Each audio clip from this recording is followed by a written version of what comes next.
Niels Hansen Jacobsen blev født i 1861 og døde i 1941. Han var en berømt dansk billedhugger og keramiker og blev i 1880'erne uddannet på Kunstakademiet, hvor han senere hen debuterede med hans første større skulpturværk, Den bundne Loke, i 1889. Dette fik han senere tildelt en årsmedalje og et medfølgende rejsestipendium for. Resultatet af rejsestipendiumet blev en europarejse, der udviklede sig til et 10 år langt ophold i Paris, hvor Hansen Jacobsen blev påvirket og inspireret af symbolisme. De unge kunstnere ønskede i denne tid at skildre det, der lå under den præcis gengivne overflade, såsom stemningerne og følelserne. For at nå deres mål gjorde de brug af symboler. Nogle benyttede sig af almene symboler, hvor andre kunstnere så subjektive og selv opfandt symboler. De kan dog i dag være vanskelige at analysere. Hansen Jacobsen specialiserede sig i gengivelsen i fast form af det uhåndgribelige med skyggen som sit absolutte hovedværk. Skyggen er lavet af billedhuggeren Niels Hansen Jacobsen fra 1897 til 1898 og står lige nu udstillet på Statens Museum for Kunst i København. Den har en højde på 75 cm og en længde på 270 cm. Skulpturen er lavet ud af materialet bronze og forestiller døden i skyggens flygtige form. For at fange skyggen i hans skulptur har Hansen Jacobsen taget udgangspunkt i det, der kaster skyggen, hvilket er menneskekroppen. Den har han valgt at placere på en mindre sokkel, som holder på skulpturen, så den fortsat kan være så tæt på jorden som muligt. Skyggen er tredimensionel, hvilket er langt mere indlevende og giver en bedre fornemmelse af skulpturen for beskueren. Hansen Jacobsen ønskede med sit værk at give form til to abstrakte fænomener, nemlig både skyggen og døden. De to fænomener har fået form som en abstraktion over den menneskelige krop. Som det gælder for skyggen, ligger også døden lige i hændene på os og overrasker os, når vi mindst venter det. Dette kan mange mennesker forholde sig til, idet det er noget, der kommer til at ske for alle på et givet tidspunkt i deres liv.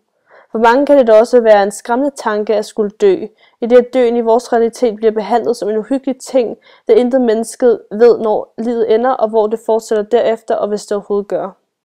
Til skulpturen knytter der sig nogle linjer, som Hansen Jacobsen selv har forfattet specielt til dette værk.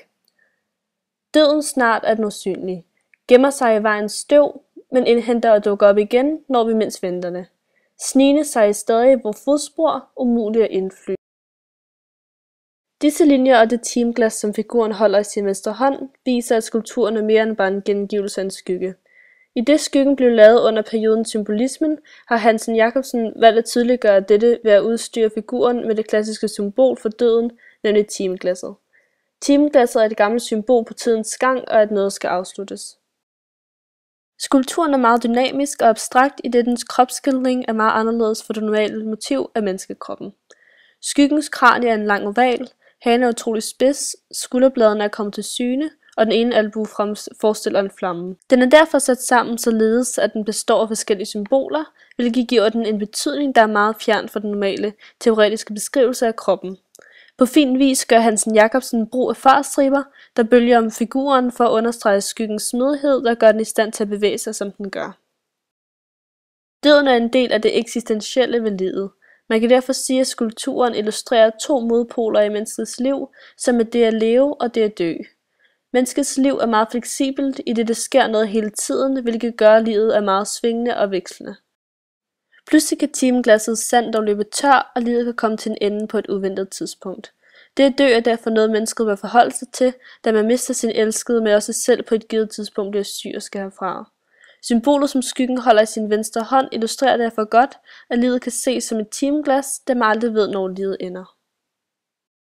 Man kan derfor nemt se, at dette værk er iværksat under perioden symbolismen, i det at Hansen Jacobsen har overført mange symboler fra perioden og ligeledes ladet sig inspirere af periodens mystiske og gådefulde livsrelaterede emner, såsom døden og sygdom.